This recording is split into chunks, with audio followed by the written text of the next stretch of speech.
আসসালামু আলাইকুম প্রিয় দর্শক, সকলকে আমন্ত্রণ জানাচ্ছি চ্যানেল ইসের আমাদের বিশেষ আয়োজন সুপারসেন কেবলস মুক্ত আলাপ অনুষ্ঠানে। প্রিয় দর্শক, আপনারা জানেন যে প্রতিটি পর্বে আমরা একটি বিষয় নিয়ে কথা বলে থাকি, বিশেষ করে বাংলাদেশের রাজনীতি অর্থনীতির সর্বশেষ বিষয় নিয়ে কথা বলে থাকি।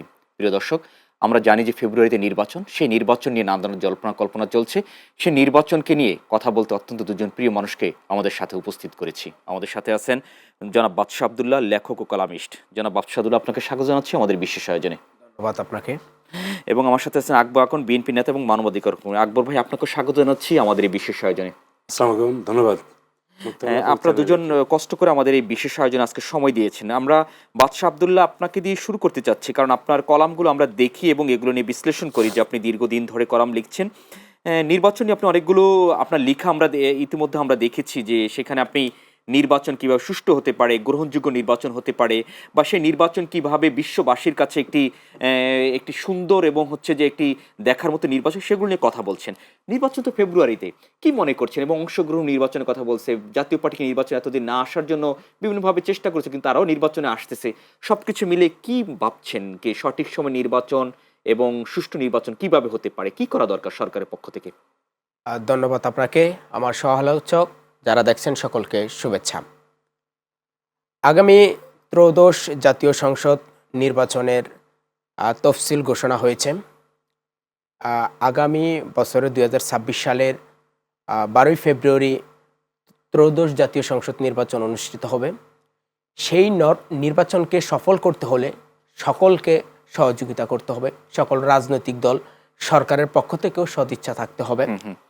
ইতিমধ্যে আমরা দেখেছি দেশে রাজনৈতিক সংকট রয়েই গেছে। আমরা প্রথম আলোর একটা জরিপ দেখেছি, সেখানে কোন দল ক্ষমতায় যেতে পারে তার উপর একটা জরিপ উঠে এসেছে। সেখানে বিএনপি ক্ষমতায় যেতে পারে, সেই তথ্যগুলো উঠে এসেছে। কাকে প্রধানমন্ত্রী হিসাবে দেখতে চান, সেই একটা প্রশ্ন ছিল প্রথম আলোর পক্ষ থেকে। সেখানে তারেক রহমান উনি প্রধানমন্ত্রী হিসাবে আসবেন, এরকমই জনগণ ভাবছে আর কি। এখানে বিভিন্ন দলের নেতাদের সম্বন্ধেও বলা হয়েছে। কিন্তু আগামী জাতীয় সংসদ নির্বাচন যদি সফল করতে চাই, সকলের অংশগ্রহণ থাকতে হবে। সেখানে জাতীয় পার্টি রয়েছে, তাদেরকে সুযোগ দিতে হবে। 14 দল রয়েছে, তাদেরকেও সুযোগ দিতে হবে। তবেই কিন্তু আগামী যে ত্রয়োদশ সংসদ নির্বাচন রয়েছে সেটা সফল করা যাবে। এবং ইতিমধ্যে আমরা দেখেছি নির্বাচন কমিশনের পক্ষ থেকে তফসিল ঘোষণা করা হয়েছে। নির্বাচনের ট্রেন কিন্তু যাত্রা শুরু করে দিয়েছে। যে নির্বাচনের যে আইনি একটি ঘোষণা সেটা কিন্তু ইতিমধ্যে হয়ে গেছে। আমাদের উচিত আগামী যে ত্রয়োদশ জাতীয় যে সংসদ নির্বাচন নামক যে সোনার হরিণ, সেটা কিন্তু সফল করতে হলে আমরা যাতে ঐক্যবদ্ধভাবে দেশকে সঠিক জায়গায় নিয়ে যায়, আমরা যাতে কোনোভাবেই আগামী যে নির্বাচন সেটা বানচাল না হয়ে যায়। নির্বাচন নিয়ে সফল হওয়া নিয়ে কিছুটা শঙ্কা থেকেই যায়। কারণ প্রথম আলোর একটা জরিপ দেখেছি, সেখানে একটা প্রশ্ন ছিল যে আগামী অন্তর্বর্তী সরকারকে কতটা সফল বা ব্যর্থ, এরকম একটা প্রশ্ন ছিল। সেখানে কিন্তু আইন শৃঙ্খলা পরিস্থিতি যে সেটার ক্ষেত্রে অন্তর্বর্তীকালীন সরকারের কিন্তু ব্যর্থতার পাল্লাই কিন্তু বেশি দেখেছি। আচ্ছা, আরও দ্রব্যমূল্য নিয়ন্ত্রণের ক্ষেত্রে সরকারের ব্যর্থতার পাল্লা বেশি ছিল, কর্মসংস্থানের সুযোগের ক্ষেত্রে ব্যর্থতার পাল্লা বেশি ছিল, দুর্নীতি দমনের ক্ষেত্রে ব্যর্থতার পাল্লা বেশি ছিল। তা আগামী যে সংসদ নির্বাচন, সেখানে কিন্তু সরকারকে এই আইনশৃঙ্খলা পরিস্থিতি আরও উন্নতি করতে হবে এবং সেটা কিন্তু জনগণকে আরও বেশি আকৃষ্ট করতে হবে এবং জনগণকে আস্থার জায়গায় নিয়ে যেতে হবে এবং রাজনৈতিক দলগুলোকে আস্থার জায়গায় নিয়ে যেতে হবে যে আগামী ত্রয়োদশ সংসদ নির্বাচনটা সঠিকভাবে অর্থবহ করা যাবে। বিগত 3টি নির্বাচন আমরা দেখেছি 2014, 2018, 2024, এই দেশে 3টি বিতর্কিত নির্বাচন হয়েছে। আমি 2018 সালের নির্বাচনের পরে একটি কলাম লিখেছিলাম যে আরেকটি বিতর্কিত নির্বাচনের আভাস, সেটা হাবিবুল আউয়াল কমিশনকে উদ্দেশ্য করে লিখেছিলাম। যে পূর্ণ পথেই কি হারছে আউয়াল কমিশন, এরকম একটি কলামও কিন্তু লিখেছিলাম। আমরা পড়েছিলাম, আপনার সেই কলামটি ব্যাপক আলোচনায় এসেছিল। সেই কলামের মধ্যে আমি বিভিন্ন অনিয়মগুলো কিন্তু তুলে ধরেছিলাম যে পিছনের থেকে শিক্ষা নিয়ে যাতে কাজী হাবিবুল আউয়াল কমিশন সঠিকভাবে দেশে নির্বাচন উদযাপন করে। কিন্তু আসলে দেখেছি নির্বাচন কমিশনের ব্যর্থতার কারণেই কিন্তু 2024 সালে যে নির্বাচনটা হয়েছিল সেখানে কিন্তু পতিত আওয়ামী লীগ সরকার ক্ষমতায় এসেছিল। আমরা সালের যে একতরফা নির্বাচন ছিল, সেই একতরফা নির্বাচনেও কিন্তু নির্বাচন কমিশনের একটা ব্যর্থতা থাকার কারণে কিন্তু দেশের 153টি আসনে বিনা বুটে এমপি নির্বাচিত হয়েছিল। সেটা কিন্তু নির্বাচন কমিশনের একটি ব্যর্থতার ফসল ছিল। সেই নির্বাচন কমিশনের ব্যর্থতার ফসল থাকার কারণেও কিন্তু সেখান থেকে শিক্ষা না নিয়ে 2018 সালে KM নুরুল হুদা কমিশনও কিন্তু সেই একই পথে হাঁটিয়েছিল এবং 2018 সালেও কিন্তু একটি ব্যর্থতার রাতের ভোটের ইলেকশন উপহার দিয়েছিল, যেটা কিন্তু এদেশের মানুষের জনগণকে কিন্তু আশাহত করেছিল। তারপর কিন্তু অনেক সুশীল সমাজের লোক, বিভিন্ন লেখক তারা কিন্তু লিখেছে যে আগামী যে নির্বাচনটা হবে, দ্বাদশ সংসদ নির্বাচন, সেটা যাতে সঠিকভাবে হয়, নির্বাচন কমিশনকে তাদের সঠিক ভূমিকা রাখতে হবে। কিন্তু আসলে কিন্তু আমরা দেখেছি নির্বাচন কমিশন তাদের সঠিক ভূমিকা পালন করে নাই। সেই ভূমিকা পালন না করার কারণে আওয়ামী লীগ সুযোগ পেয়ে গিয়েছিল এবং আমির একটা নির্বাচন করেছিল। আমরা দেখেছি সেই নির্বাচনের কত শতাংশ ভোট পড়েছে সেটা নিয়েও প্রশ্নবিদ্ধ ছিল। আচ্ছা, এই নানারূপ সমস্যা থাকার কারণে ওই নির্বাচনটা গ্রহণযোগ্য না হওয়ার কারণে আমরা দেখেছি পতিত আওয়ামী লীগ সরকারের কিন্তু পতন হয়েছে। আমরা পূর্ণ পন্থা থেকে বের হয়ে এসে আমরা যদি সামনে যে ত্রয়োদশ সংসদ নির্বাচন রয়েছে সে পিছনের ভুলগুলো থেকে শিক্ষা নিয়ে আমরা ত্রয়োদশ যে সংসদ নির্বাচন রয়েছে সেটা আমরা সফল করতে চাই। আমরা যাতে আবারও বিতর্কিত নির্বাচন না করি, আমরা যাতে একতরফা নির্বাচন না করি, লেভেল প্লেয়িং ফিল্ড তৈরি করি এবং সকলকে সমান সুযোগ দিয়ে আগামী নির্বাচনটা অর্থবহ করি। যেমন জাতীয় পার্টিকে কিন্তু আমরা দেখি দীর্ঘদিন কোনো সংলাপে ডাকা হয় নাই, ঐক্যমত কমিশনের সংলাপেও তাদেরকে ডাকা হয় না, ইসির সংলাপেও ডাকা হয় না। তারা কিন্তু অসহায়তা বোধ করছে। এই দলটা কিন্তু আগামী সংসদ নির্বাচনে হয়তো নির্বাচনে থাকবে, কারণ যেহেতু এই দলটি নিবন্ধিত রাজনৈতিক দল, এর কোনো কার্যক্রম নিষিদ্ধ করে নাই ইতিমধ্যে। আমরা জাতীয় পার্টি নিয়ে কেন এত কথা বলি, কারণ 5 আগস্টের পরে কিন্তু জাতীয় পার্টির উপরে স্বৈরাচারের দোষর টেক দেওয়া হয়েছে। স্বৈরাচারের দোষর টেক দেওয়ার কারণে তাদের কিন্তু বিভিন্ন কর্মী সমাবেশ বা বিভিন্ন জায়গায় তাদের অফিস, তাদের কেন্দ্রীয় অফিসে কিন্তু আগুন দেওয়া হয়েছে। তারা ভালোভাবে হেনস্থার শিকার হয়েছে। কিন্তু এই আগামী যে সংসদ নির্বাচন, সেখানে যদি জাতীয় পার্টিকে সুযোগ দেওয়া হয় তাহলে কিন্তু আমি মনে করি লেভেল প্লেয়িং একটি ফিল্ড হবে এবং সকলের অংশগ্রহণমূলক একটা নির্বাচনের দিকে দেশ এগিয়ে যাবে। যদি জাতীয় পার্টি নির্বাচনে অংশ না গ্রহণ করে তাহলে কিন্তু একটা শূন্যতা থেকেই যাবে, কারণ জাতীয় পার্টি কিন্তু একটা নির্বাচনমুখী দল। দীর্ঘ বাংলাদেশের সকল নির্বাচনে কিন্তু তাদের অংশগ্রহণ রয়েছে, তাদেরকে কিন্তু খাটো করে দেখার সুযোগ নেই। আমরা দেখেছি 5 আগস্টের পরে ট্যাগিং এর রাজনীতি হয়েছে, সেই ট্যাগিং এর মধ্যে জাতীয় পার্টি কিন্তু পড়ে গেছে। আমরা আরো কিছু রাজনৈতিক দল রয়েছে, যেমন কিছুদিন আগে আমরা দেখেছি জাতীয় পার্টির ব্যারিস্টার আনিসুল ইসলাম মাহমুদ এবং জাতীয় পার্টি জেপি, যেটা আওয়ামী লীগের সাথে 14 দলের সাথে ছিল, দুই ভাগ হয়েছে। আনোয়ার হোসেন মঞ্জু এবং জাতীয় পার্টি ব্যারিস্টার আনিসুল ইসলাম মাহমুদের যেই দলটা রয়েছে, তারা কিন্তু একটা নির্বাচনী একটা জোট আত্মপ্রকাশ করেছে। কিন্তু তাদের উপরে কেন ট্যাগিং এর রাজনীতি হচ্ছে না? আওয়ামী লীগের সাথে তো আনোয়ার হোসেন মঞ্জু উনি কিন্তু ছিলেন, 14 দলের এক দল ছিল, কিন্তু এই যে একটা নির্বাচনী জোট আত্মপ্রকাশ করলো, এখানে দেখেছি কিছু নিবন্ধিত রাজনৈতিক দল রয়েছে, যেমন বিএনএম, সাংস্কৃতিক মুক্তিজোট, তারপর মুসলিম লীগ, তৃণমূল, বিএনপি, গণফ্রন্ট, এরা কিন্তু এই তাদের যে নির্বাচনী জোট সেখানে রয়েছে। কিন্তু এই রাজনৈতিক দলগুলোও কিন্তু গত নির্বাচনে আওয়ামী লীগের অধীনে যে নির্বাচন হয়েছে সেই নির্বাচনে অংশগ্রহণ করেছে, কিন্তু তাদেরকে তো স্বৈরাচারের দূষর বলা হচ্ছে না। তারাও কিন্তু ওই শেখ হাসিনার নির্বাচনকে বৈধতা দেওয়ার জন্য তাদেরকেও কিন্তু মাঠে ছিল। তারা এই যে গণফ্রন্ট, তারা কিন্তু 2014 সালের নির্বাচনও ছিল, এই একতরফা নির্বাচনকে বৈধতা দিয়েছিল। 2018 সালের নির্বাচনে কিন্তু বিএনপি, জামাত সহ বিভিন্ন রাজনৈতিক দল অংশগ্রহণ করেছে, কিন্তু কি করা হচ্ছে যে দেশকে অস্থিতিশীল করার জন্য একটি গোষ্ঠী উঠে পড়ে লেগেছে, রাজনৈতিক সংকট তৈরি করছে, অমুক দলকে স্বৈরাচারের দূষর ট্যাগ দেওয়া হচ্ছে। এগুলো যদি বন্ধ না করা যায়, আগামী নির্বাচনকে যদি তা না হলে কিন্তু আগামী নির্বাচন অর্থবহ হবে না এবং সংখ্যা থেকেই যাবে। এবং সরকারকে উচিত আগামী নির্বাচনের জন্য আইন শৃঙ্খলা পরিস্থিতিকে 100-র মধ্যে 100 রাখা, কারণ তবেই কিন্তু এদেশের মানুষ এবং জনগণ আস্থা ফিরে পাবে আমি মনে করি। আপনার কাছে আসবো আকবর আকন, আপনি যেহেতু বিএনপি রাজনীতির সাথে একই সাথে মানবাধিকার নিয়ে কাজ করছেন, সেটি হচ্ছে যে বিএনপির যে এখন লেভেল প্লেইং ফিল্ডের কথা বলছে এবং হচ্ছে যে নির্বাচনমুখী এখন, এবং আপনারা আপনাদের দলের থেকে প্রচার চালাচ্ছেন আর কি, সেক্ষেত্রে হচ্ছে বিভিন্নভাবে কিন্তু ভোট চাইতে গিয়ে মানুষকে বিভ্রান্তির মধ্যে ফেলে দিচ্ছে বিভিন্নভাবে আর কি, যেটাকে বলে হচ্ছে ব্রেন ওয়াশ করা বা হচ্ছে মাইন্ড ওয়াশ যেটি। তো কি মনে করছেন যে বিএনপি তো দীর্ঘদিন ধরে আপনাদের যে যিনি প্রধান তিনিও দেশের বাইরে, গুছালো একটি রাজনৈতিক দল, কিন্তু এখন কি কোনো ধরনের অস্থিরতা আছে কিনা দলের মধ্যে, বা সেটি 2 মাসে কি কতটুকু সংকট কাটিয়ে উঠতে পারবে? ধন্যবাদ মুক্তি আল আফসার চ্যানেলকে এবং আপনাকে এবং আমার সহআলোচককে। ইতিমধ্যে নির্বাচন ফেব্রুয়ারি মাসের 12 তারিখে অনুষ্ঠিত হবে। ধন্যবাদ ইন্টারিম গভর্নমেন্টকে, তারা অবশেষে একটি নির্বাচনের তারিখ বা নির্বাচনী ট্রেনে যাত্রা করলো বাংলাদেশ।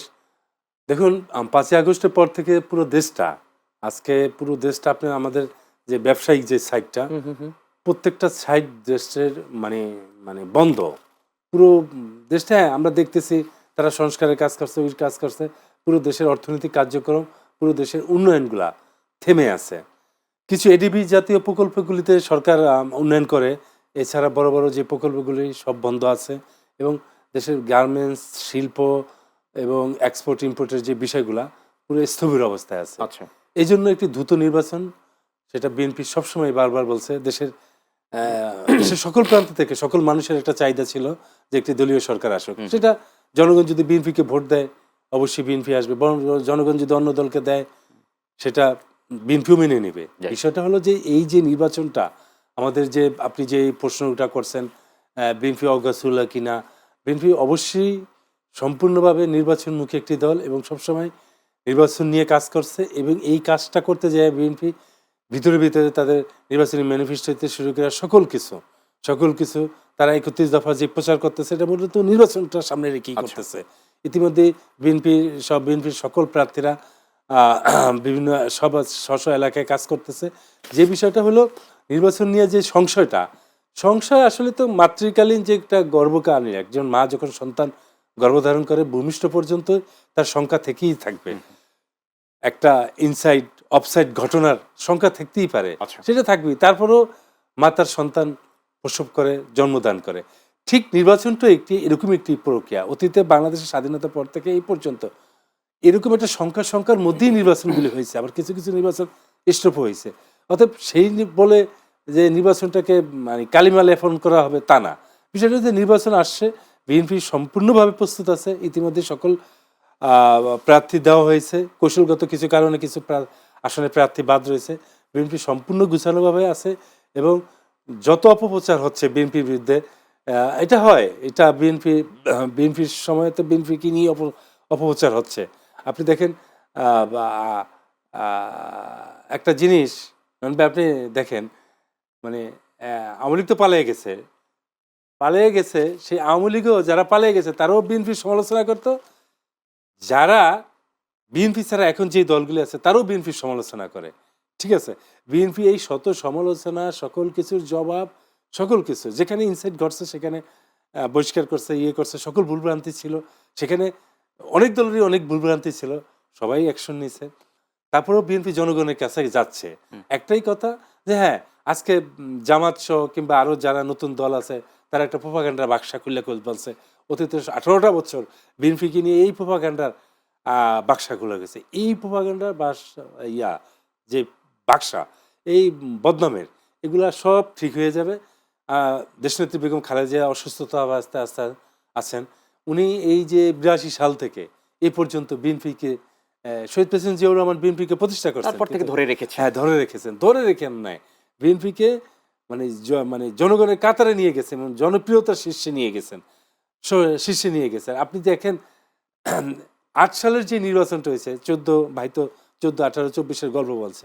8 সালের যে নির্বাচনটা 111 যে ম্যানিপুলেট করে আসছে, এই নির্বাচনটা শেখ হাসিনাকে ক্ষমতা আনার পরে এই যে আজকে আমরা যে বিভিন্ন তদন্ত কমিশন, বিডিআর বিদ্রোহ, এগুলা দেখছি, এই যে ঘটনাগুলা, এগুলো শেখ হাসিনার ক্ষমতা বসে এই বিডিআর হত্যাকাণ্ডগুলি ঘটানো হয়েছে, আমাদের সেনাবাহিনীকে ধ্বংস হয়েছে, শেখ হাসিনার লোকজন, আওয়ামী লীগের লোকজন টাকা নিয়ে গেছে, পাচার করে গেছে, সেটা দেশবাসী জানছে। কিন্তু দেশবাসী এই জিনিসটা জানে না। আমাদের সেনাবাহিনীটা পুরো ধ্বংস করে দিছে। আমাদের সেনাবাহিনী, নৌবাহিনী, বিমান বাহিনীটা সম্পূর্ণ মানে ধ্বংস করে দিছে। এটি তো দেশের আপামর জানে না। একটি রাজনৈতিক সচেতন কর্মী হিসাবে এবং এই সমস্ত বিষয়গুলি করে দিয়েছে পার্শ্ববর্তী দেশের থেকে প্রত্যেকটা রাজনৈতিক দল। আমি শতভাগ শিওর জি। যে আওয়ামী লীগ গেছে এবং আওয়ামী লীগ এবং জামাত, জাতীয়তাবাদী তো আছেই, আওয়ামী লীগ এবং জামাত সম্পূর্ণ আমাদের পার্শ্ববর্তী দেশের রাজনীতি দ্বারা তাদের রাজনীতি নিয়ন্ত্রিত। জামাত তো একসময় আপনাদের সাথেই ছিল, আপনাদের জোটে ছিল। জামাত আমাদের সাথে জোটে ছিল, অস্বীকার আমরা যাচ্ছি না। আমরা নির্বাচনী জোটে করেছি, বিএনপি সেটা নির্বাচনী জোট করেছে, ঠিক আছে। এখনই অনেকে বলছে আপনাদের গলার কাটা হয়ে গিয়েছে। গলার কাটা হয় না, আসলে বিষয়টা হয়েছে কি, মানে একটা তো প্রতিদ্বন্দ্বী থাকা লাগবে। প্রতিদ্বন্দ্বী না থাকলে তো ভোটের কাউন্টিং মাঠে আপনি আসবেন না। আচ্ছা, প্রতিদ্বন্দ্বী তারা আসে তাদের মতো তারা দেখুক, তারা তাদের জনগণ তাদেরকে দিছে। বিএনপিকে বেশ কয়েকবার জনগণ ক্ষমতা দিয়েছে না। প্রেসিডেন্ট জিয়াউর ক্ষমতায় ছিল, খালেদা জিয়া 3 বার প্রধানমন্ত্রী ছিলেন, বিএনপির শাসন দেখছে না। এখন জনগণ সেটা দেখবে। এখন জামাত যে আজকে যে কথাগুলি বলে, এই রাজনীতির মাঠে এগুলো হবে, এগুলা পক্ষে বিপক্ষে অনেক কথা হবে, অনেক কথা বলতে ভাই তো বলছে। যেমন জাতীয়তাবাদীরা একটা গ্রুপের নিয়ে মবিং সৃষ্টি হয়, বলা হয়, আরেকটা গ্রুপের বলা হচ্ছে না কেন। এই সিস্টেমটা এরকম। আরেকটা কথা আপনি যেটা বলছেন সেটা বিএনপি সকল বদনাম সকল কিছু ওভারকাম করে ইনশাআল্লাহ আল্লাহর রহমতে আছে। বেগম খালেদা জিয়ার সুস্থতার জন্য দেশবাসী দোয়া করতেছেন এবং উনি সুস্থ হয়ে অবশ্যই আমাদের নির্বাচনী মাঠে আসবেন। এবং আমাদের তারেক রহমান ইতিমধ্যে নির্বাচনের সকল প্রক্রিয়া সম্পূর্ণ করেছেন এবং উনিও আসবেন দেশে। আরেকটা কথা হয়েছে নির্বাচনের যে বিষয়টা, দেখুন আমাদের মতো একটি দেশে নির্বাচন এমন একটা বিষয় আসলে আমরা কথায় কথায় নির্বাচন কমিশনের ব্যর্থ বলি, ওই বলি সেই বলি আসলে কিন্তু নির্বাচন কমিশনের কোনো কাজ নাই। নির্বাচন কমিশনের একটা কাজ টাকা দাইল প্রত্যাহার, নমিনেশন, প্রতীক সাফার, ব্যালট পেপার সাফান আর স্ব কেন্দ্রে পুলিং অফিসার, প্রিজাইডিং অফিসার নিয়োগ দেওয়ার জন্য মানে এই কাজগুলি করে। আচ্ছা, নির্বাচনের 90% কাজ সেটা হচ্ছে পুলিশ দ্বারা নিয়ন্ত্রিত হয় বা সেনাবাহিনী দ্বারা নির্বাচিত হয়। যেই নির্বাচনগুলি আপনি দেখেন 14, 15, 14, 18, 24 বা এর আগের নির্বাচনগুলি যদি আমাদের প্রশাসন যদি একটি সরকারকে মনোপিটেট করে, তখন সেই নির্বাচনের ভারসাম্য থাকে না। ঠিক আছে, তার চমৎকার ভারসাম্য যে থাকে না, সেটা হচ্ছে 18 সালের নির্বাচনটা। যেমন ওরা রাতে নির্বাচনটা শেখ হাসিনা করে ফেলছে, আর দিনের বেলা ওই পুলিশ, বিএনপি বা বিএনপি মনে যত দল ছিল তাদের কেউই ভোটের মাঠে থাকতে দেয় না। তা আসলে বিষয়টা হচ্ছে নির্বাচন কমিশনের অনলি 10% কাজ। নির্বাচনটা পুরো মনিপুট করার কাজটা হচ্ছে আমাদের প্রশাসন, যেটা আমাদের মানে ডিসিএসপি বা আমাদের পুলিশরা, বিশেষ করে পুলিশরা এটা মোটিভেটেড করে। সেটার জ্বলন্ত উদাহরণ হচ্ছে 18 সালের নির্বাচনটা। আর এই নির্বাচনটা হচ্ছে ভাই যেটা বলছে যে এই নির্বাচনটা আপনি দেখেন মানে এরকম হবে কি না মোটিভেটেড, এরকম এখন পর্যন্ত ডক্টর ইউনূসের যে সরকার, তারা তো মানে আমরা মুখে মুখে বলি যে তারা হয়তো একটি দলকে সমর্থন দিতে পারে কিংবা একটা ক্লামাইজ করতে পারে। সেই বিষয়টা হলো যে আসলে সেটা এখন পর্যন্ত অনুধাবন করা যায় না। সেটা হচ্ছে জনগণের মানে আমাদের যে নির্বাচন প্রক্রিয়া, যে দলগুলো অংশগ্রহণ করবে সেখানে সবাইকে সোচ্চার থাকতে হবে। যেমন ডক্টর ইউনূস বা ইন্টারিম সরকার প্রশাসন দ্বারা কোনো একটা বিশেষ দলের জন্য এটা না হয়। ঠিক আছে, আজকে তত্ত্বাবধায়ক সরকারটা প্রতিষ্ঠিত হয়েছে যে কোনো প্রশাসন, পুলিশ প্রশাসন থেকে শুরু করে সিভিল প্রশাসন যেন কোনো দলকে মোটিভেট না করে। সেই জন্যই তো তত্ত্বাবধায়ক সরকারের জন্য আন্দোলন ছিল এই 17-18 বছর। এই আন্দোলনটা ছিল এই তত্ত্বাবধায়কের মানে ভোটের অধিকার ফিরানোর জন্য। সেই বিষয়টা হলো যে আমাদের আজকে যে নির্বাচনের যে প্রক্রিয়াটা, এই প্রক্রিয়াটা মনোপিটেড যে প্রশাসন দ্বারা না হয়। আমার কেন জানি আরেকটা বিষয় সন্দেহ হচ্ছে, আমাদের যে 17-18 বছর যে প্রশাসনের যে ধারাবাহিকতা ছিল, পুলিশ প্রশাসন, সিভিল প্রশাসন, তারা আসলে সেই মন থেকে সেই কাজটা করে কিনা। আচ্ছা, ওই যে সংশয় নির্বাচন হবে কিনা কিংবা হচ্ছে সেখানেও কি তারা করে কিনা, এটা আমার সন্দেহ হচ্ছে। কেননা এই যে আজকে ইউনূস সাহেব ক্ষমতা আজকে এই পর্যন্ত, গত বছর মানে 8ই আগস্ট থেকে এই পর্যন্ত পুলিশ প্রশাসন কোনো জায়গায় কিন্তু ফলোআপলি কোনো অ্যাকশনের কোনো বলিষ্ঠ ভূমিকা পালন করে নেই। বিদ্যুৎ কারণ নির্বাচনটার সময় প্রশাসন এবং পুলিশ প্রশাসন, সিভিল প্রশাসন, পুলিশ প্রশাসন নির্বাচনটাকে সেভাবে মানে করে কিনা, যে একটা জায়গায় একটা মানে দুই প্রার্থীর মধ্যে, সেখানে দুই প্রার্থীর মধ্যে দুই প্রার্থীর সমর্থনের মধ্যে একটা কিছু হইতেই পারে, সেটা সন্দেহ করে সেটা আগাম প্রোটেকশন ব্যবস্থা করায়। এখন যদি প্রশাসন বা আমাদের সেই সিভিল প্রশাসনের যে ম্যাজিস্ট্রেটরা দায়িত্ব থাকবে, তারা যদি সেগুলি না করে সেটাই তো তখন নির্বাচনটা প্রশ্নবিদ্ধ হবে, নির্বাচনটা কালারিং করতে। আসলে তারপরে আমাদের পদযাত্রা, নির্বাচনী ট্রেন যেহেতু যাত্রা শুরু করেছে, আমাদের সকল রাজনৈতিক দল, সকল মত, সকল ভেদাভেদ বলে সবাই নির্বাচনে ঝাঁপাই পড়বে এবং কাজ করবে। এবং এই যে সিভিল প্রশাসন, পুলিশ প্রশাসনের কর্ম মানে কাজগুলি ঠিকমতো করে কিনা, এগুলো আমাদের নজর রাখতে হবে। আমরা আশা করছি। বাদশা আব্দুল্লাহ, একটা প্রশ্ন করে আপনাকে বিরতিতে যেতে চাচ্ছি, সেটি হচ্ছে যে নির্বাচন কমিশন কতটুকু শক্তিশালী আপনি এখন পর্যন্ত মনে করছেন দীর্ঘদিনে তাদের প্রায় 13-14 মাসের কার্যক্রমে, বা আগামী দিনে তারা যেভাবে শক্ত কথা বলছে সেটি শেষ পর্যন্ত কতটুকু থাকবে, সেটি হয়তো আমরা নির্বাচনের সময় দেখতে পারবো আর কি। এই বিষয়গুলো আপনি কি অ্যানালাইসিস করছেন এবং কিভাবে দেখছেন বিষয়গুলো, এবং অংশগ্রহণ নির্বাচন কিভাবে আরো সুষ্ঠু হতে পারে সেগুলোর কথা বলবো ছোট্ট একটা বিরতির পরে। প্রিয় দর্শক, আমরা যাবো সুপারসেন কেবলস শুধু ছোট্ট একটা বিরতিতে, থাকুন আমাদের সাথে, ফিরছি একটু পরেই। বিরতির পর সবাইকে আমন্ত্রণ জানাচ্ছি সুপারসেন কেবলস মুক্ত আলাপ অনুষ্ঠানে। প্রিয় দর্শক, আমাদের সাথে দুজন প্রিয় মানুষ আছেন, আকবর আকন আছেন আমাদের সাথে এবং বাদশা আব্দুল্লাহ আছেন। বাদশা আব্দুল্লাহ, বিরতির আগে আপনাকে প্রশ্ন রেখেছিলাম যে এখন পর্যন্ত আপনি কি মনে করছেন, কতটুকু আপনি স্যাটিসফ্যাকশন বা শেষ পর্যন্ত এই শক্ত কথা থাকবে কিনা, বা কতটুকু শক্তিশালী মনে করছেন আপনার অ্যানালাইসিসে, বা আপনার যে উদ্ধৃতির মাধ্যমে আপনি যদি আমাদেরকে একটু বলেন। বিগত যে নির্বাচন কমিশনগুলো ছিল, আমরা 2014, 18 এবং 2024 ওই নির্বাচনগুলোতে আমরা দেখেছি নির্বাচন কমিশনের পক্ষ থেকে শক্ত কথা বলা হয়েছে, কিন্তু নির্বাচনের পরে দেখা গেছে ওই শক্তগুলা থাকে না। 2014 সালের যে একতরফা নির্বাচনটা হয়েছিল, সেই নির্বাচন আমরা অনেকেই বলি যে প্রশাসন নিয়ন্ত্রণ করবে বা সরকার সঠিক সদিচ্ছা থাকতে হবে। এখানে নির্বাচন কমিশনের কিন্তু কিছু দায়িত্ববোধ থাকে।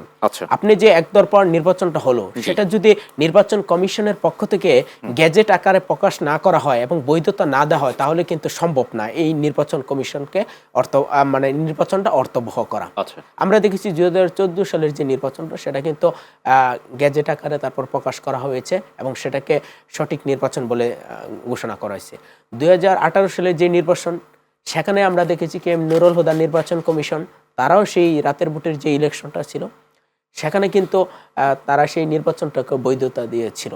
সেখানে কিন্তু যে বিএনপি, জামাত বা অন্য রাজনৈতিক দলগুলো ছিল, তারা ঐক্যফ্রন্টের ব্যানারে নির্বাচন করে এবং ভালো একটি ধরাশির শিকার হয়েছে। কিভাবে? কারণ শেখ হাসিনার অধীনে যে নির্বাচন হয়েছিল, সেই নির্বাচনে তারা যেরকম আশা নিয়ে নির্বাচনে অংশগ্রহণ করেছিল, কিন্তু সেরকম আশা তাদের পূরণ হয় না। প্রশাসনের পক্ষ থেকে কিন্তু নির্বাচনটা এত যে রাতের ভোট হয়েছে বা ইয়ে হয়েছে, এটা কিন্তু তাদের পক্ষ থেকে সেভাবে জানানো হয়নি, কিন্তু বা প্রতিবাদ করা হয়নি কোনো নির্বাচন কমিশনার বা প্রধান নির্বাচন কমিশন থেকেও। এটি তো নির্বাচন কমিশন হলো একটি নিরপেক্ষ সংগঠন। সেই নির্বাচন কমিশনে যারা দায়িত্ব পালন করে, তারা কিন্তু রেফারির ভূমিকায় থাকে।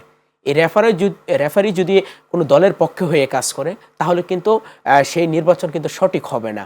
এবং নির্বাচনের পরে যদি এই রেফারি ডিক্লার দিয়ে দেয় যে ওই নির্বাচনটা বৈধ হয়েছে, গ্যাজেট আকারে প্রকাশ করে দেয়, তাহলে কিন্তু আর সরকারের উপরে দোষ চাপানো যায় না। কারণ এই নিরপেক্ষ সংগঠনের আওতায় কিন্তু নির্বাচনগুলো দেশের পরিচালিত হয়েছে ইতিমধ্যে।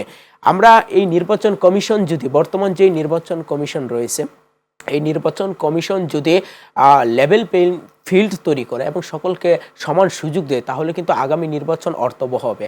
আমি এই যে সংশয়ের কথা কিন্তু থেকেই যাচ্ছে। আমি 5ই আগস্টের পর একটা জিনিস খেয়াল করেছি, যে আন্দোলনের মিত্র, দীর্ঘদিনের আন্দোলনের মিত্রদের মধ্যে কিন্তু প্রতিপক্ষ হয়ে গেছে। বিএনপি জামাতের যে সম্পর্কটা প্রায় 26 বছরের একটি সম্পর্ক। 1999 সালের 6 জানুয়ারি বিএনপি চেয়ারপারসন বেগম খালেদা জিয়া, জাতীয় পার্টির প্রয়াত চেয়ারম্যান হুসেন মোহাম্মদ এরশাদ, ইসলামী ঐক্য জোটের চেয়ারম্যান শাইখুল হাদিস আল্লামা আজিজুল হক, জামাতের তৎকালীন আমির গোলাম আজম, তারা কিন্তু মিলে একটি সংগঠন করেছে, মানে 4 দলীয় জোট গঠন করেছিল। সেই 4 দলীয় জোট কিন্তু 2001 সালের নির্বাচনে জয়লাভ করে এবং বিএনপি সেখানে ক্ষমতায় আসে। কিন্তু আমরা যেই বিএনপির সাথে যে সম্পর্কটা আমরা দেখেছি জামাতের, 2008 সালের নির্বাচনেও কিন্তু জামাতের সাথে বিএনপি ছিল। তারপর বাকি যে সম্পর্কগুলো ছিল, আমরা দেখেছি দীর্ঘ প্রায় 26 বছরের যে সম্পর্কের সেই অবনতি কিন্তু ইতিমধ্যে হচ্ছে। তারা কিন্তু বিভিন্ন জায়গায় দেখি একে অপরকে কটাক্ষ করে বক্তব্য দিচ্ছে। আমরা বিএনপি নেতাদের পক্ষ থেকে আমরা দেখেছি, বিভিন্ন টেলিভিশনের টক শোতেও দেখেছি, বিএনপি নেতারা বলছে, জামাতের নেতা কর্মীরা নাকি বলছে যে নৌকা দানের শেষ, দুই সাপের একই বিষ, মানে এরকম বক্তব্য তারা দিয়েছে। মানে বিএনপি কে জামাত কটাক্ষ করে এরকম বক্তব্য দিয়েছে, কিন্তু তারা কিন্তু দীর্ঘদিন একসাথে ছিল। আচ্ছা, আরও কিছু সংশয় থেকেই যাচ্ছে নির্বাচন নিয়ে, রাজনৈতিক সংকট যেটা, যে বিএনপির যে দীর্ঘদিনের কিছু শরিক দল ছিল, ছোট ছোট মিত্র ছিল, তারা কিন্তু আশা করছে বিএনপির পক্ষ থেকে বিভিন্ন জায়গায় তাদের ঘোষণা দেওয়া হবে এবং তারা নির্বাচন করবে বিএনপির পক্ষ হয়ে, ছোট দলগুলো। কিন্তু ইতিমধ্যে কিছু ছোট ছোট দলের মধ্যে খুব সৃষ্টি হয়েছে, তাদের আসনেও কিন্তু বিএনপি প্রার্থী ঘোষণা করেছে। এর ক্ষেত্রে দেখা যাচ্ছে গণতন্ত্র মঞ্চের যে কিছু নেতা রয়েছে, বড় মাপের নেতা রয়েছে, নাগরিক ঐক্যের সভাপতি মাহমুদুর রহমান মান্না সাহেব, বিপ্লবী ওয়াকাস পার্টির সাইফুল হক সাহেব, জোনায়েদ সাকি গণসংহতি আন্দোলনের, তারাও কিন্তু বড় নেতা। তাদের আসন তারা চাইবে অবশ্যই বিএনপির কাছ থেকে, অবশ্যই চাইবে যাতে জোটবদ্ধভাবে তাদেরকে সেই কাঙ্ক্ষিত আসন যাতে দেওয়া হয়। যদি সেরকম বিএনপির পক্ষ থেকে গ্রিন সিগন্যাল না পায়, তাহলে কিন্তু তাদের মধ্যে একটা বিরোধ সৃষ্টি হয়ে যেতে পারে। তফসিল ঘোষণা হয়েছে, কিন্তু তফসিল ঘোষণার পরে এই রাজনৈতিক সংকটটা যদি মাথাছাড়া দিয়ে ওঠে, তাহলে কিন্তু আগামী নির্বাচন অর্থবহ হবে না এবং নিজেদের মধ্যে যদি অন্তর্দ্বন্দ্ব হয়ে যায়। আমি যেটা বলছি, বর্তমান তো কার্যক্রম নিষিদ্ধ দল আওয়ামী লীগ নেই, কিন্তু বিএনপি জামাত দীর্ঘদিনের যে সঙ্গী এবং তাদের মধ্যে যে ছোট দলগুলো রয়েছে, তাদের মধ্যে অলরেডি বিভাজন সৃষ্টি হয়ে গেছে। এই বিভাজন যদি আগামী নির্বাচনে কীরকম প্রভাব ফেলবে তা সময়ের অপেক্ষায় আছে। কারণ বিভিন্ন আসনে কিন্তু আমরা ইতিমধ্যে দেখেছি, পাবনায় কিন্তু বিএনপি জামাতের সমর্থকদের মধ্যে এক ধরনের সংঘর্ষ হয়েছে এবং বিভিন্ন জায়গায় ইতিমধ্যে এই ধরনের সংঘর্ষ দেখা যাচ্ছে। আগামী নির্বাচনকে কেন্দ্র করে এরকম যদি মানে অন্তর্কুন্দল সৃষ্টি হয়, রাজনৈতিক সংকট যদি দূরীভূত না করা যায়, তাহলে কিন্তু নির্বাচন বানচাল হয়ে যেতে পারে। এবং আরেকটা কথা মাথায় রাখতে হবে, পতিত আওয়ামী লীগ কিন্তু উৎপেতে রয়েছে। আগামী নির্বাচন বানচাল করার জন্য বিভিন্ন ক্রাইটেরিয়া তারা তৈরি করবে, সেদিকে কিন্তু আমাদের খেয়াল রাখতে হবে। এবং আমাদের যে নির্বাচন কমিশন, তাদের কিন্তু নিরপেক্ষতার জায়গা থেকে আমি মনে করব সকল রাজনৈতিক দলকে নিয়ে এবং আমাদের আগামী নির্বাচন যাতে সঠিকভাবে হয় সেজন্য সঠিক পরামর্শ দিতে হবে এবং আইন শৃঙ্খলার যে পরিস্থিতি সেটা আরও উন্নতি করতে হবে। বিদেশি পর্যবেক্ষকরা এবারও অনেকে আসবে নির্বাচন পর্যবেক্ষণ করেন, বিগত দিনও এসেছিল আর কি, নাম কাস্ত আর কি। কি মনে করছে, নির্বাচন যদি সঠিক না হয়, তারা কি সঠিক যে বিষয়টি, প্রতিবেদনটি, সেটিকে আমরা পাবো কিনা? এরকম কিন্তু আমরা সেই রকম কিন্তু লক্ষ্য করিনি। কিন্তু আমরা বিগত যে নির্বাচনগুলো দেখেছি, সেখানে দেখছি বিদেশি পর্যটকগুলো আসে এবং তারা তাদের যে অ্যানালাইসিস থাকে, সেই অ্যানালাইসিসে যদি দেখে যে কোন দলটি ক্ষমতায় যাবে, তাদের পক্ষে কিন্তু তারা মানে রেজাল্ট দিয়ে দেয়। এবারও যে বিদেশি পর্যবেক্ষক রয়েছে, তারা আসবে। দেশেও কিছু পর্যবেক্ষক সংস্থা ইতিমধ্যে তাদেরকে নির্বাচন কমিশনের পক্ষ থেকে নিবন্ধন করা হয়েছে। আমি তাদের প্রতি এতটুকু আশা রাখতে পারি না, কারণ বিগত সালের অভিজ্ঞতা থেকে বলতে পারি, বর্তমান যেই নির্বাচন যে পর্যবেক্ষক থাকবে, তারাও হয়তোবা যেই নির্বাচিত যে সরকার থাকবে তাদের পক্ষে হয়তোবা সাফাই গাইতে পারে। আর সেটা যদি নিরপেক্ষতার জায়গা থেকে বলা যায়, তাহলে যদি সেই আগামী নির্বাচনটা যদি কোনো অস্থিতিশীল পরিবেশ না হয়, তাহলে অবশ্যই তারা সঠিক সিদ্ধান্ত দিবে। আর যদি অস্থিতিশীল পরিবেশ হওয়ার পরও নির্বাচনে ভোটার উপস্থিতি যদি কম থাকে বা গ্রহণযোগ্য নির্বাচনের কোনো আলামত না থাকে, সেখানে যদি বৈধতা দেওয়া হয়, তাহলে অবশ্যই প্রশ্নবিদ্ধ থেকে যাবে ইতিপূর্বে যা ঘটেছে।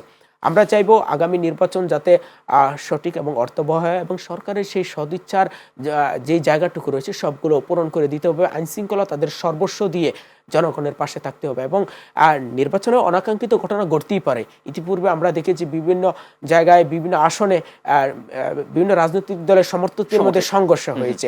সেখানে নির্বাচন যেই কমিশন, তাদের কিন্তু আগে থেকে পূর্ব প্রস্তুতি থাকতে হবে যে আইনশৃঙ্খলা পরিস্থিতি যাতে ওটা নিয়ন্ত্রণ করতে হবে, সেই ধরনের ব্যবস্থা তাদের পক্ষ থেকে থাকতে হবে।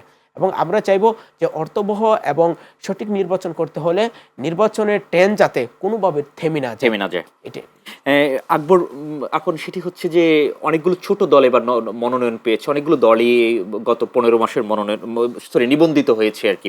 তারাও এবার নির্বাচন করছে এবং হচ্ছে প্রতিটি আসনই তারা প্রার্থী দেওয়ার চিন্তা ভাবনা করছে আর কি। এই বিষয়টিকে আপনি কিভাবে দেখছেন? হয়তোবা অনেকের গ্রহণযোগ্যতা নেই বা বিভিন্নভাবে তারা করাচ্ছে, আবার অন্যদিকে তারা জোটবদ্ধ হওয়ার চিন্তা করছেন আর কি।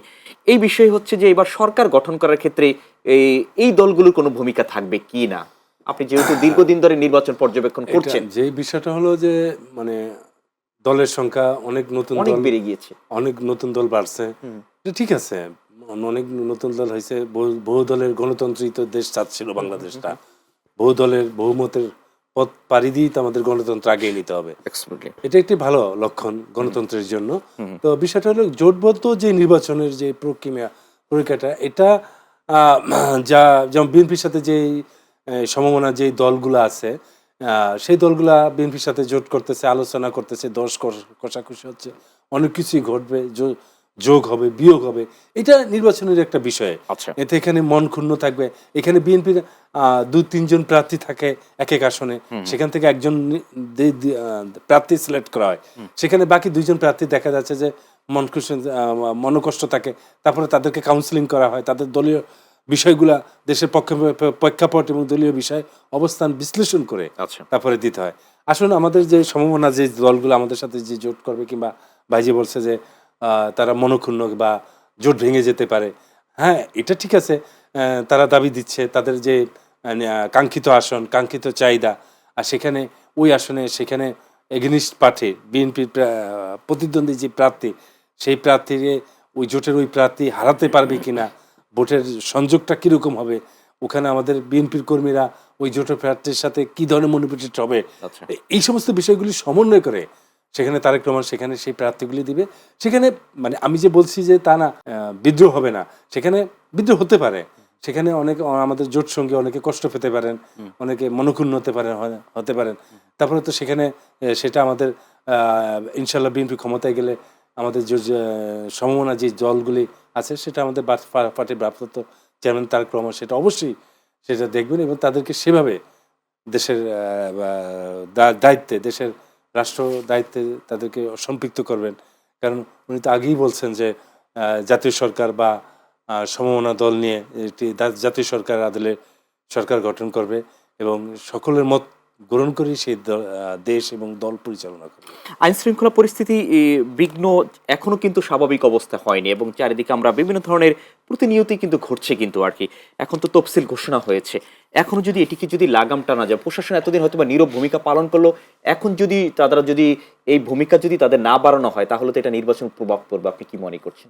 আচ্ছা ভাই, এই যে পুলিশরা যে আইন শৃঙ্খলা আজকে 5ই আগস্ট পর্যন্ত পুলিশ কি না করছে, পুলিশ মানুষ পুড়ে ফেলছে, ব্যানে পুড়ে, পুলিশ লাশের মৃত লাশ তারও গুলি করছে তো শেখ হাসিনার পক্ষে। আবার দেখেন এই পুলিশ, যদি পুলিশ আমরা সেনাবাহিনীর কথা যদি বলি তাদেরও তো ভূমিকা আমরা সেভাবে দেখছি না। আমি বলতেছি একজন পুলিশ, যেমন আমার একটা থানা চক্ষুষ একটা বিএনপির বা জামাত বা অন্য কোনো সংগঠনের কোনো লোক ওই আসামির ধরতে বলে নাই, ঠিক আছে? আচ্ছা। সে একজন আওয়ামী লীগ মনা ব্যবসায়ী, স্বরাষ্ট্র মন্ত্রণালয় থেকে একটা প্রজ্ঞাপন গেছে যে আওয়ামী লীগ বা পতিত সরকারের যারা আছে এগুলো দিয়ে ধরিয়ে আনেন। আর আওয়ামী লীগের যে লোকটা আওয়ামী লীগ মনা ব্যবসায়ী, পুলিশ তার নাম অন্তর্ভুক্ত করতেছে, আচ্ছা। অন্তর্ভুক্ত করে মানে প্রচার করতেছে যে বিএনপি আল্লাহর নাম দিছে বা জামাত আল্লাহর নাম দিছে। এখানে আমি যেই কথাটা বলতে চাইছি, দেখেন ওই সময় পুলিশ কিন্তু স্বপ্রণোদিত হয়ে বিএনপি লোকজনের অ্যারেস্ট করছে, ধরছে, মামলা দিছে, যেটা গায়েবী মামলা। এখন সেই পুলিশই কিন্তু একইভাবে করতেছে। এখন তো বিএনপি ক্ষমতা নাই, এখন তো অন্তর্বর্তীকালীন সরকার, বিএনপি তো কোনো লোক তো পুলিশের প্রভাবিত করে আসামি করছে না। তো এখন যে পুলিশরা যে পতিত দলটাকে দলের যারা সমর্থক আছে তাদেরকে যে নির্বিচারে যে ইয়াতে মামলাগুলি দিচ্ছে, এটা তো পুলিশের একটা ইন্টারনাল বাণিজ্য, গায়েবী মামলা। হ্যাঁ আপনি দেখেন প্রত্যেকটা আমনে থাকায় কিছুদিন আগে হয়তো 10-15 দিন আগে আমি একটা প্রজ্ঞাপন দেখছিলাম পত্রিকায় যে আসামি যারা নাশকতাকারী কিংবা সৃষ্টি করতে চায় এটা নিয়ে করে পুলিশের চেতন হয়েছে, এই নাশকতাকারী সব পতিত দলের। মানে মানে পুলিশ বা প্রশাসনের এমন একটা ইয়ে হয়ে গেছে যে ক্ষমতায় যে আছে হ্যাঁ এন্ট্রিতে যারা আছে তাদের সবার নাম দিয়ে দিতে হবে মামলায়। আচ্ছা। গায়েবী হোক আজাবি হোক যাই হোক দিতে হইব, নাহলে ভাই আপনি দেখেন এই পুলিশরাই কিন্তু সেখানে জেলা বিএনপির কোনো নেতৃবৃন্দুর লোক আলাপ করে জিগায় নেয় যে আমি লালু ভুলু আওয়ামী লীগের লালু ভুলু দুলু কুলু রে ইয়ে দেবো নামে মামলা দিম, হেরগুলো কিন্তু জিগে নেয়। তারা ওই যে আওয়ামী লীগের কারা কোন পদে আসিল সেই কিংবা নেতার ভাই কিংবা হে ওই নেতার ভাই কিন্তু আওয়ামী লীগের ওই নেতার ভাই কিন্তু কোনো পদ নাই আওয়ামী লীগের, আচ্ছা কিন্তু তারও অ্যারেস্ট করে, তারও মামলা দেয়। এটা কি বিএনপি শিখিয়ে দিচ্ছে? এটা আসলে আমাদের ওই মনোভূতটা হয়ে গেছে এরকম, মানে আমাদের দলীয় শাসিত পুলিশগুলা, দলীয় শাসিত আমলাগুলা, এটা হয়ে গেছে।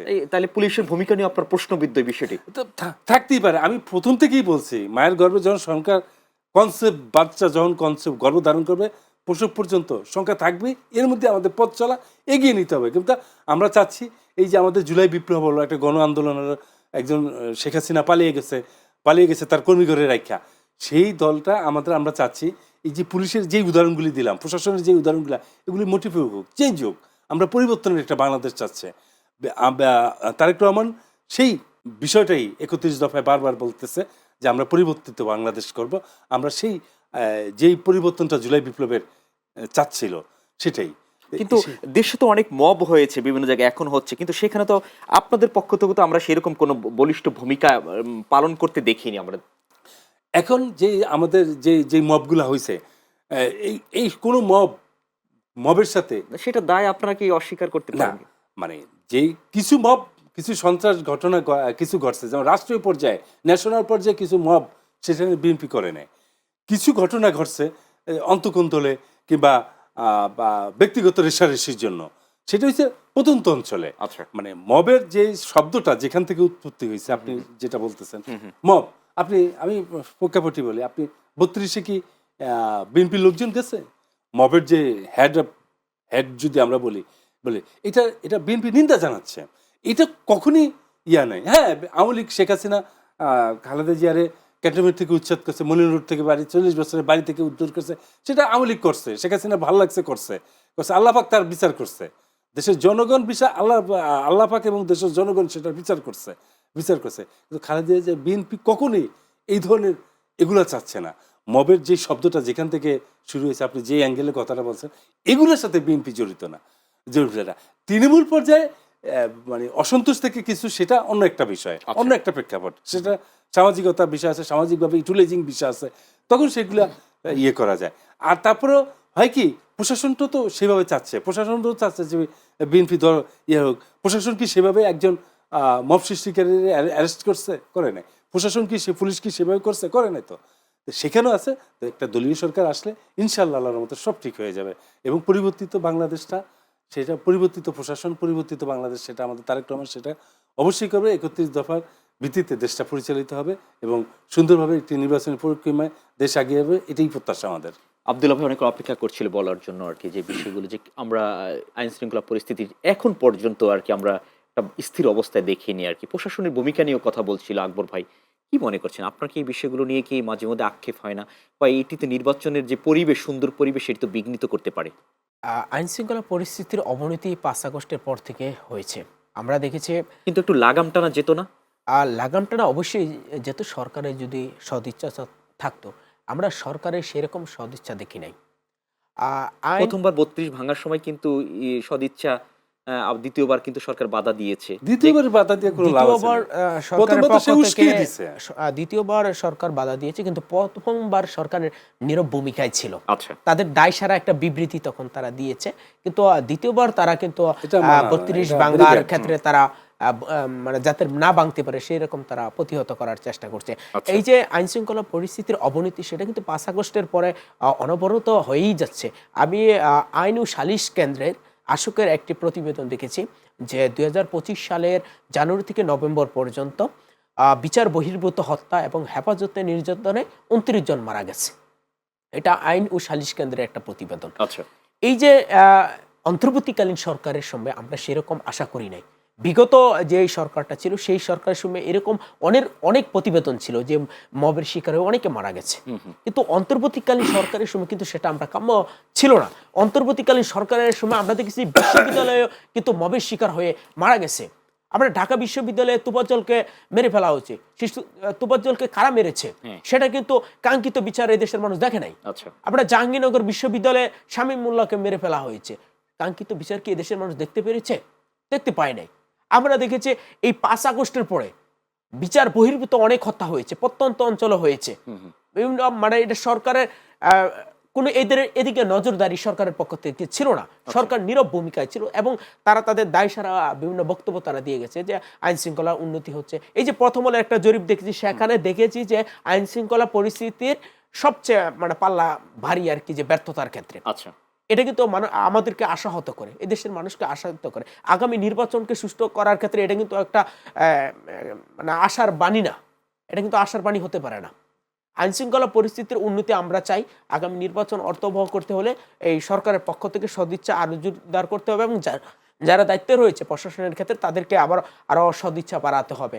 এবং আমরা যেইগুলো দেখেছি সে যে মবতন্ত্রের সৃষ্টি হয়েছে, সেই মবতন্ত্রগুলো আমরা আগামীতে দেখতে চাই না। আমি একটা কথা বলতে পারি, আমার মতে এরকম অনেকে একমত হবে যে 5ই আগস্টের পরে যেই বিচার বহির্ভূত হত্যা বা মবের যে শিকার হয়েছে, সেটা কিন্তু আসলে দেশের মানুষ কাম্য ছিল না। আচ্ছা, চাই না যে এরকম ঘটনাগুলো একসময় হয়তো বা ইতিহাসে অন্তর্বর্তীকালীন সরকারের সময়টাকে মবতন্ত্রের সময় হিসাবে সূচিত হতে পারে। আমার কাছে মনে হচ্ছে এই সময়টুকু হয়তো বা মবতন্ত্রের সময় থাকতে পারে, কারণ আমরা অনেক জায়গায় দেখেছি যে সেখানে কোনো আইন শৃঙ্খলার নীরব ভূমিকা থাকার কারণে মানুষের উপরে বেআইনিভাবে অত্যাচার অবিচার করা হয়েছে, চোর সন্দেহে অনেকে গণপিটুনি দেওয়া হয়েছে, মেরে ফেলা হয়েছে আমরা দেখেছি। আমরা এই কিছু সূত্রপুরে দেখেছি একজন ব্যবসায়ীকে গুলি করে মেরে ফেলা হয়েছে। এগুলো কেন হচ্ছে? এই যে আইন শৃঙ্খলার অবনতি হওয়ার কারণে। আমরা চাইবো যারা এই বেআইনি কাজের সাথে জড়িত, যারা মব সৃষ্টি করে, তাদেরকে যাতে প্রশাসন আরো শক্ত ভূমিকা পালন করে তাদের বিরুদ্ধে। বাদশা আব্দুল্লাহ এবং আকবর আকন ভাই, আসলে অনেকগুলো বিষয় নিয়ে কথা বলা দরকার ছিল। আপনাদের যে বিষয়গুলো, এগুলো সারাদিন কথা বলে শেষ হবে না। তারপর আমরা একটা সুন্দর নির্বাচন চাচ্ছি এবং আপনাদের কথার মধ্যে যে আপনারা যেই হতাশা ফিল করেছেন, আমরা আশা করছি যে একসময় হয়তো আশার বাণী শুনতে পারবো এগুলোর মাধ্যমে। কি অসংখ্য ধন্যবাদ জানাচ্ছি আপনাদের দুজনকে আমাদের এই বিশেষ আয়োজনে এসে আপনাদের মূল্যবান সময় দেওয়ার জন্য। ধন্যবাদ। প্রিয় দর্শক, আজকে এই পর্যন্তই। দেখা হবে আবার নতুন কোনো পর্বে অন্য কোনো অতিথির সাথে। সেই পর্যন্ত সবাই ভালো থাকবেন। আল্লাহ হাফেজ, শুভরাত্রি।